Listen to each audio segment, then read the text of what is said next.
I was denied parole approximately 16 or 17 times. Heartbroken, devastated. I cried like a baby.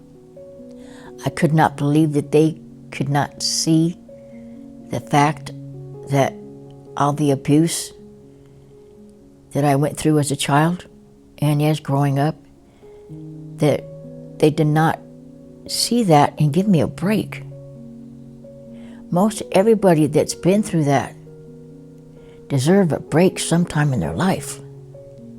I've taken courses on anger management. I facilitated courses like breaking barriers. I took religious courses for AA, NA, 12-step programs, and more anger management, trying to find out who I am or who I was, who I became, and who I was when I left. It took 44 years for me to figure myself out. I was sitting in my room watching TV. No, I was watching news. And I was just telling my roommate that I had nowhere to go if I were to ever be found suitable.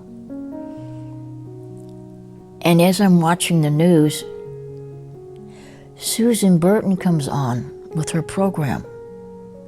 And she's talking about this program. And I also see one of my friends that I had done time with at CIW. And I says, oh my God. So I listened to it, and I said, that is where I want to go. I told the commissioners that I would love to come to a new way of life. Now, if I tell you, the day before I left, they weren't sending me here to New Way of Life. They were sending me someplace else. And they said, everything's upstairs. I says, well, check this out. I cannot go upstairs. I have a walker, I have a cane, I have a vest, and I just can't do it. So the lady that I had to go to for my parole plans, I went back to her and I says, please, help me. Help me, help me, help me. And the next day, I was coming here. I came to a New Way of Life June 16th of last year. It was 24 hours after I got out. Walked in that program and I felt at home. I actually felt like I belonged there. Everybody welcomed me.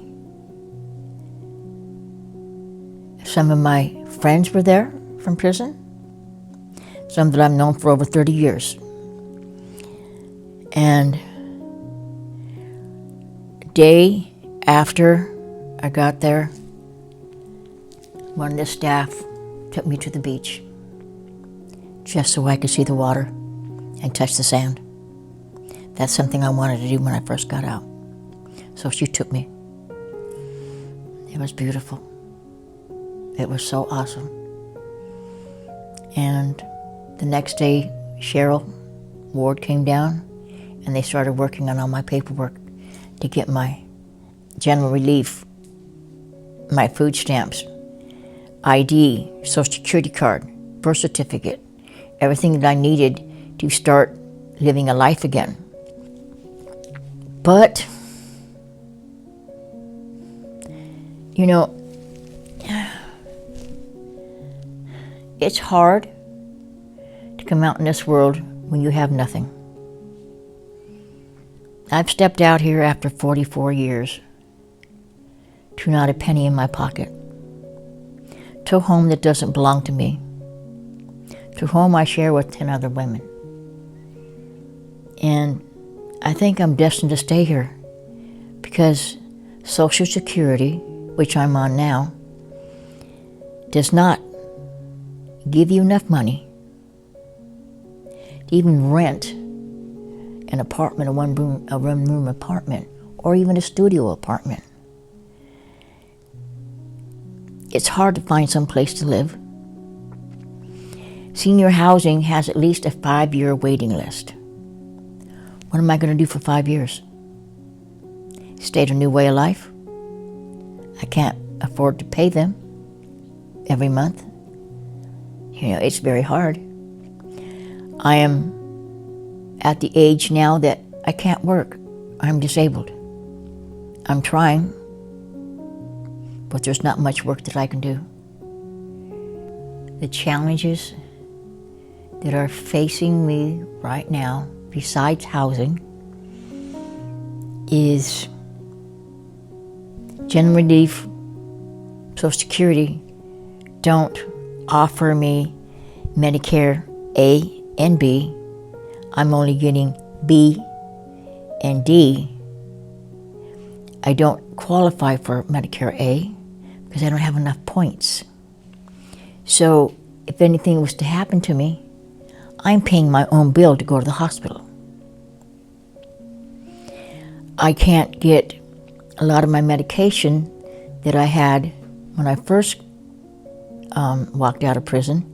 Today I can't get it because the Medicare system that I'm with, the medication is not in their formulary. So I'm kind of stuck between a rock and a hard place for meds. I have a bad heart.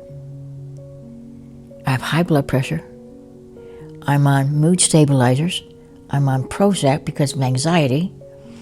My doctor says I have PTSD. I have nothing to take for that. I have anxieties out the roof because of where I am and things I cannot do. And there's really nothing anybody can do about it. What I want to say is, please take some advice